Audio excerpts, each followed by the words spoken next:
తాకట్లో ఉన్న బంగారాన్ని విడిపించి ఆ రోజున మార్కెట్ ధర కట్టి మిగిలిన డబ్బును మీకు అందిస్తుంది కొమ్మూరి గోల్డ్.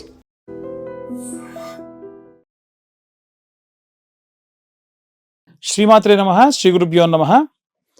మే 15 నుండి 31 వరకు ద్వాదశ రాశుల వారికి కూడా గోచార రీత్యా విద్యార్థులకు, గృహిణులకు, వ్యాపారస్తులకు, రైతులకు, రాజకీయ నాయకులకు, వృద్ధాప్యంలో ఉన్న వారికి విడివిడిగా ఎలా ఉండబోతుంది, ఏ గ్రహ సంచారం వల్ల వీరికి ఇబ్బంది కలుగుతుంది అనేటువంటి విషయాల్ని ఇప్పుడు మనం తెలుసుకుందాం. మీనరాశి వారికి సంబంధించి విద్యార్థి దశలో ఉన్నటువంటి వారు చదువుపై దృష్టి పెట్టడం కొంచెం సవాలుగా అనిపిస్తుంది. ఎందుకంటే శని వీరి యొక్క రాశిలో సంచారం చేసేటప్పుడు ఏకాగ్రత తగ్గే అవకాశం ఉంది. కానీ పట్టుదలతో చదివితే మంచి ఫలితాలు ఇస్తాడు. శని ఎప్పుడు కూడా మనల్ని ప్రయోగాత్మకంగా టెస్ట్ చేస్తూ ఉంటాడు. విదేశీ విద్య కోసం ప్రయత్నించే వారికి కూడా అనుకూల పరిస్థితులు ఉంటాయి. ఒక విద్యార్థి పరీక్షకు సిద్ధమవుతున్నప్పుడు ఎలాంటి పరీక్షలు పెడతాడో అలాంటి పరీక్షలు పెడతాడు.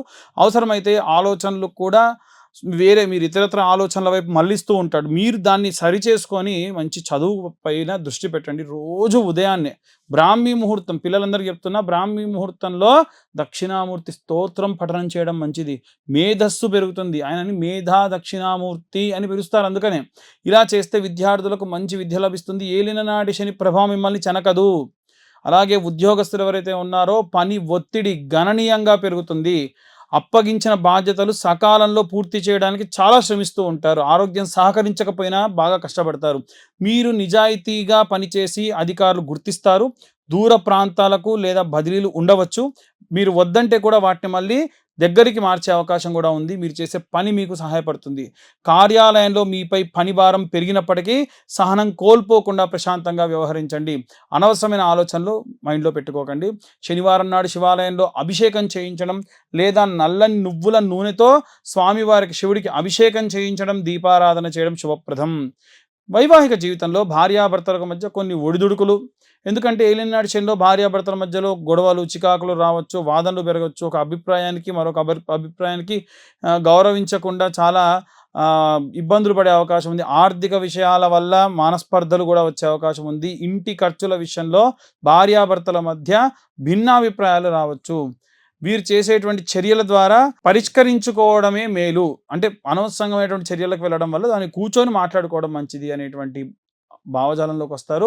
శుక్రవారం నాడు లక్ష్మీ అష్టోత్తరం చదవడం వల్ల సఖ్యత పెరుగుతుంది. వివాహం కోసం ఎదురు చూసేటువంటి వారికి వివాహ ప్రయత్నాలలో జాప్యం జరగవచ్చు. వచ్చినటువంటి సంబంధాలు చివరి నిమిషంలో వాయిదా పడవచ్చు, క్యాన్సిల్ అవ్వచ్చు. నిరాశ చెందకుండా ఓపికగా ఉండాల్సినటువంటి పరిస్థితి. గ్రహాల అనుకూలత కోసం వేచి చూడాల్సిందే. ముఖ్యంగా వివాహం కోసం చూస్తున్నటువంటి వారు ఎవరైతే ఉన్నారో గ్రహ అనుకూలత కోసం ఎదురు చూస్తూ వీలైనంత వరకు ఇంకొక మ్యాచ్ ఏదైనా చూడండి. అనవసరంగా ఓపిక సహనం మాత్రం పోవద్దు. సంబంధం ఖాయం అనుకున్న సమయంలో ఏదో ఒక చిన్న ఇబ్బందులు వస్తూనే ఉంటాయి.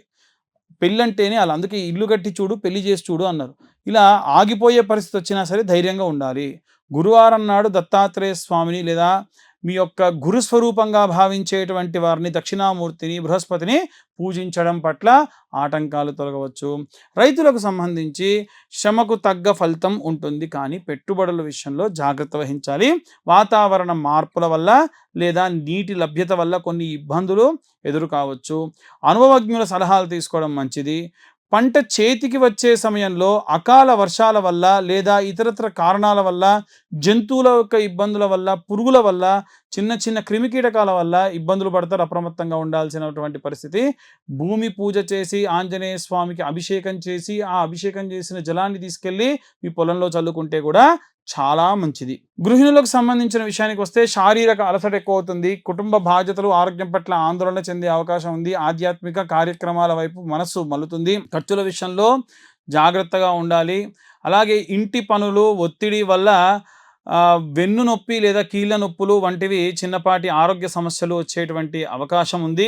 వీలైనంత వరకు కూడా చాలా జాగ్రత్తగా ఉండాలి. నిత్యం లలితా సహస్రనామ పారాయణం చేయడం లేదా వినడం వల్ల మంచి సత్ఫలితాలు, మనశ్శాంతి పొందుతారు. రాజకీయ నాయకులకు సంబంధించినటువంటి విషయానికి వస్తే ప్రజా సమస్యల పట్ల పరిష్కారం చేసేటువంటి క్రమంలో నిమగ్నులై ఉంటారు. కుటుంబాన్ని పట్టించుకోకుండా కూడా వెళ్తారు. అది కూడా మంచిది కాదు. ప్రత్యర్థుల నుండి విమర్శలు ఎదురై మీ పట్టుదలతో ముందుకు సాగుతారు. మీ పార్టీలో మీ ప్రాధాన్యతను నిలబెట్టుకోవడానికి కష్టపడాల్సినటువంటి పరిస్థితి ఉంటుంది. ఒక బహిరంగ సభలో లేదా సమావేశంలో మీ మాటలను తప్పుగా అర్థం చేసుకొని మాట్లాడేటువంటి వాళ్ళు, ప్రసంగించే వాళ్ళు కూడా ఉంటారు. కాబట్టి జాగ్రత్తగా ఉండాలి. ప్రతినిత్యం రామరక్షా స్తోత్రం పఠించడం వల్ల రక్షణ మరియు విజయం కూడా సాధిస్తారు.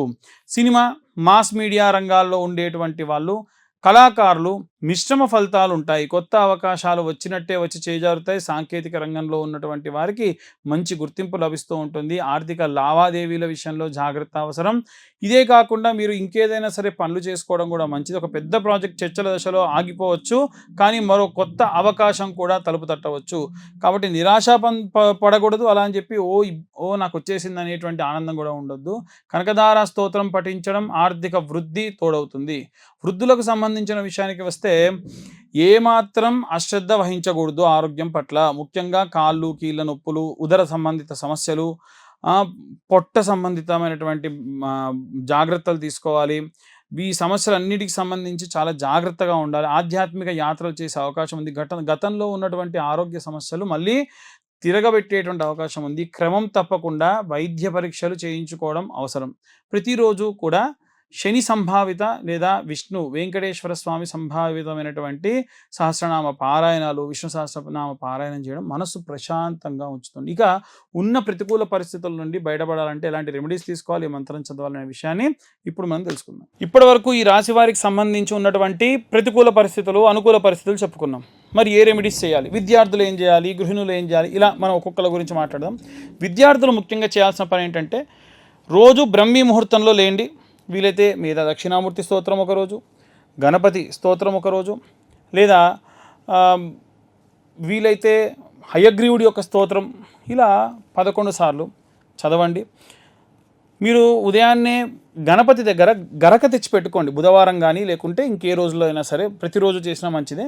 గరక తెచ్చి దానికి కట్టలా కట్టి 11 కట్టలు కట్టి లేదా 21 కట్టలు కట్టి ద్వాదశనామ స్తోత్రం లేదా ఏకాదశ నామ స్తోత్రం ఏదైతే ఉంటుందో ఆ నామాలన్నీ కూడా చెబుతూ స్వామివారి పాదాల దగ్గర పెట్టండి, ఫోటో దగ్గర పెట్టండి. సంకష్టి హోమాలు జరిగినప్పుడు అమ్మగారికో నాన్నగారికో తీసుకెళ్ళి హోమంలో లేకుంటే పూర్ణాహుతిలో వేయమనండి, చాలా మంచిది. ఒకటి.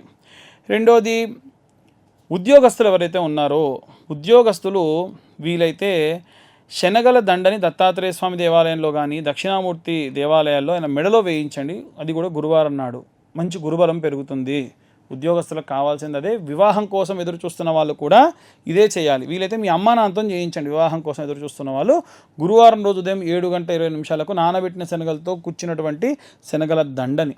అలాగే గురుగ్రహానికి సంబంధించి జపం కూడా చేయించుకోండి. ఈ యొక్క ఉద్యోగస్తులు అలాగే వివాహం కోసం చూస్తున్న వాళ్ళు, డైవర్స్ అయ్యి మళ్ళీ కలవాలనుకునే వాళ్ళు కూడా ఈ యొక్క రెమెడీ పాటించవచ్చు.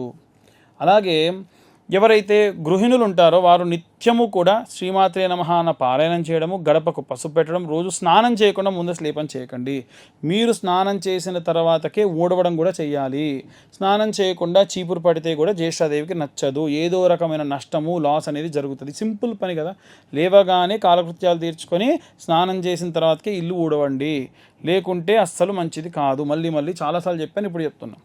గడప పూజించుకోండి, గడపకు పసుపు పెట్టుకోండి, దేవుడి దగ్గర దీపారాధన చేయండి. భార్యాభర్తల మధ్యలో గొడవ ఉంటే భర్తతోని ఎంత గొడవ ఉన్నా సరే తీసుకొచ్చి సాయంత్రం సమయంలో దీపారాధన చేయండి. ఆవు నెయ్యితో కానీ, విప్ప నూనెతో కానీ, సంపెంగ నూనెతో కానీ ఎర్రటి ఒత్తులుగా చేసి కుంకుమతో చేసినటువంటి ఎర్రటి ఒత్తులతో దీపారాధన చేస్తే మంచిది.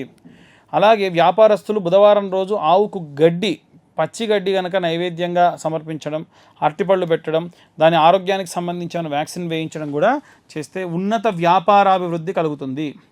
ఇవే కాకుండా ఇక ఎవరైనా సరే వివాహం కోసం చూస్తున్నటువంటి వాళ్ళు ఉంటే గనక కన్యాపాష్పతం, వరపాష్పతం లాంటి హోమాలు చేయడం జరుగుతుంది. కింద నా నెంబర్ ఉంటుంది, కావాలంటే నెంబర్ కాంటాక్ట్ చేయొచ్చు. ప్రతి నెల 2వ అలాగే ఆఖరి మంగళవారంలో ఈ యొక్క కన్యావర పాష్పత హోమాలు చేస్తున్నాం. వివాహం కాని వారి కోసం ఈ యొక్క రుక్మిణి కళ్యాణం కానివ్వండి, కన్యావర పాశుపతాలు కానివ్వండి చేయించుకుంటే చాలా మంచిది. అవన్నీ కూడా మా ఆధ్వర్యంలో జరుగుతుంటాయి. ఇవే కాకుండా అవుట్ ఆఫ్ కంట్రీ వెళ్ళాలనుకునే వాళ్ళు కానీ, పొలిటీషియన్స్ కానీ ఆదిత్య హృదయం లేదా అరుణ పారాయణం చేయించడం చాలా మంచిది. రాజశ్యామల అమ్మవారికి సంబంధించినటువంటి యాగం చేయడం కూడా మంచిది. ఈ రాజశ్యామల అమ్మవారి యొక్క హోమానికి సంబంధించి పీతవర్ణం గ్రీన్ కలర్ పంచ కట్టుకొని ఈ హోమాన్ని చేయించాలి. ఇవి కూడా ప్రతీ నెల, అంటే ఒక్క రాజకీయ నాయకులకే కాకుండా ఫారిన్ కంట్రీకి వెళ్ళాలనుకున్న వాళ్ళకి, అధికరణ సిద్ధి రావాలనుకున్న వాళ్ళకి, ప్రమోషన్స్ రావాలనుకున్న వాళ్ళు కూడా ఈ హోమాలలో పాల్గొనవచ్చు. ఇవి కూడా ప్రతీ నెల కూడా ఇవి కండక్ట్ చేసేటువంటి ఆలోచనలో ఉన్నాము. ఇలా మనకు ఉన్నటువంటి ఎన్నో రకాలైనటువంటి దోషభూయిష్టమైన పనులన్నీ కూడా మనం ఈ రెమెడీస్ ద్వారా తొలగించుకోవచ్చు. రైతులకు సంబంధించి, పొలాలకు సంబంధించి ఇబ్బంది పడుతున్న వాళ్ళు చాలామంది ఉన్నారు. సుబ్రహ్మణ్యేశ్వర స్వామికి కానీ ఆంజనేయ స్వామికి కానీ అభిషేకం చేయించండి. ఆంజనేయ స్వామికి అభిషేకం చేసిన జలాన్ని కొంత తీసుకొని బాటిల్లో పెట్టుకోండి. సుబ్రహ్మణ్యేశ్వర స్వామి అంటే జంటనాగులు, రావి చెట్టు వేప చెట్టు కింద జంటనాగులు ప్రతిష్ఠించుంటారు కదా, అక్కడ మీరు అభిషేకం చేసి ఆ పాలు నీళ్లు పడ్డ మట్టి ఉంటుంది కదా, ఆ మట్టి తీసుకొని ఆంజనేయ స్వామికి అభిషేకం చేసిన నీళ్లు ఈ మట్టి మీ పొలంలో చల్లుకోండి. నైరుతి మూలలో నిమ్మకాయ కోసి పెట్టండి, గుమ్మడికాయ కొట్టి పెట్టండి. బలి కుంకుమ పసుపులు వేయకూడదు, కేవలం కోసి అలా పెట్టాలంతే. దానివల్ల పంటకు ఏమైనా సరే చెడు దృష్టి దోషం అన్నీ కూడా పోతాయి. ఒకవేళ మీకు చాలా పెద్దగా ఉందనుకోండి, దాన్ని విడివిడిగా భాగాలు, ఎకరం భాగాలుగా చేసుకొని ప్రతి ఎకరానికి కూడా ఈ నిమ్మకాయ, జస్ట్ ఒక నిమ్మకాయ కోసి పెట్టండి. అది మీరు ఏ వారమైనా చేయొచ్చు, సోమవారం నుండి ఆదివారం వరకు ఎప్పుడైనా చేయొచ్చు. ఈ వారం చేయాలి, ఈ వారం చేయకూడదు అని ఏమీ లేదు, అలా చేయండి. దీనివల్ల రైతులందరూ కూడా మంచి అభివృద్ధి చెందుతారు, బాధపడకుండా ఉంటారు. అకాలంగా ఏమన్నా జరిగేటువంటి పనులని మీకు ముందే తెలుస్తూ ఉంటాయి. వృద్ధులు ఎవరైతే ఉంటారో వారందరికీ నేను పదే చెప్పాను, విష్ణు సహస్రనామ పారాయణం కానీ, అలాగే వెంకటేశ్వర స్వామి యొక్క గోవింద నామాలు కానీ చదవడం మంచిది. భార్య భర్త ఇద్దరు కూడా కూర్చొని రోజు సాయంత్రం పూట ఏదో ఒక స్తోత్రం కలిసి చదవడం వల్ల విశేషమైనటువంటి లక్ష్మీ కటాక్షం కలుగుతుంది. డబ్బు కోసం ఇబ్బంది పడుతున్న వాళ్ళకు కూడా ఇబ్బందులన్నీ కూడా పోతాయి. ఇక ఇవన్నీ కూడా గోచార రీత్యా చెప్పేటువంటి విషయాలు మాత్రమే. ఇన్ డీటెయిల్గా జాతకం కావాలనుకున్న వాళ్ళు మీ పేరు, మీ date of birth, time, place కింద ఉన్న నెంబర్కి వాట్సాప్ చేస్తే డీటెయిల్డ్గా 60-70 పేజీల్లో జాతకం మీకు చాలా విపులంగా ఇవ్వడం, తర్వాత డీటెయిల్గా దాని గురించి మాట్లాడడం కూడా జరుగుతుంది. సర్వే జనా సుఖినో భవంతు. స్వస్తి.